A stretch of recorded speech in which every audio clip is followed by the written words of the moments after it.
আপনারা জানেন শহীদ প্রেসিডেন্ট জিয়া রহমান তিনি বিদ্রোহ ঘোষণা করেছিলেন, বাংলাদেশের স্বাধীনতা ঘোষণা করেছিলেন।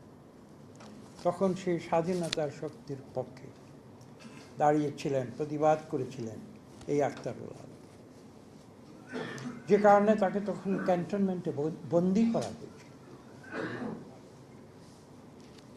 কাজে তার যে চরিত্র, সেই চরিত্র কিন্তু কোনোদিন কেউ বলতে পারবে না সেটা আপোষকামী চরিত্র ছিল। সাংবাদিকদের নিয়ে অনেক আলোচনা হয়, অনেক বিখ্যাত সাংবাদিকদের নিয়ে তাদের জীবনের বিভিন্ন সময়ের ভূমিকা নিয়ে অনেক কথা আলোচিত হয়, কিন্তু আখতারুল আলম কিন্তু ছিলেন স্বাধীনতার পক্ষের শক্তি। এবং আমি বিশ্বাস করি তিনি স্বাধীনতার পক্ষে গিয়েছিলেন কি কারণে? প্রতিবাদের কারণে, অন্যায়কে প্রতিবাদ করেছিলেন। পরবর্তীতে তিনি তার কর্মজীবনে ইত্তেফাক পত্রিকার সঙ্গে সংযুক্ত হন উপদেষ্টা সম্পাদক হিসেবে, এবং তার সাংবাদিকতা এক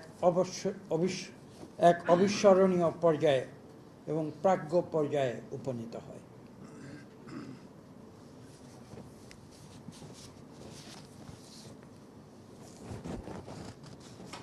এর পরবর্তী যে জীবন প্রবাহ, সেটা আমি খুব সংক্ষেপে বলবো, বক্তব্য দীর্ঘ করব না। 1971-এ তার ভূমিকার কথা উল্লেখ করেছি। সরাসরি প্রতিবাদ করে পাক সৈনিকদের হাতে বন্দী হয়েছিলেন। পরবর্তীতে তিনি ইত্তেফাকে যখন লেখা শুরু করেন, আমি একটু আগেই বলেছি লুব্ধক নামে, ছদ্মনাম তিনি নিয়েছিলেন প্রতিবাদের একটি কৌশল হিসেবে। এবং তার লেখার যে বৈশিষ্ট্য এবং দৃষ্টিভঙ্গি, তার যে চারিত্রিক দৃঢ়তা, তার যে চিন্তাধারা, ভাবধারণা, যে সম্বন্ধে প্রফেসর মাহবুবুল্লাহ চৌধুরী তার বক্তব্যে উল্লেখ করেছেন। কেউ কেউ বলেন তার লেখাগুলো ছিল সামাজিক এবং রাজনীতির বাস্তবতা, এটা তার লেখনীর মাধ্যমে তিনি প্রকাশ করতেন। এবং যে শব্দটি ব্যবহার করা হয় তার লেখার সম্বন্ধে, বলা হয় তিনি ছিলেন একজন উদারচেতা লেখক এবং তিনি ছিলেন একজন প্র্যাগমেটিক লেখক, অর্থাৎ বাস্তব ধর্মের লেখক।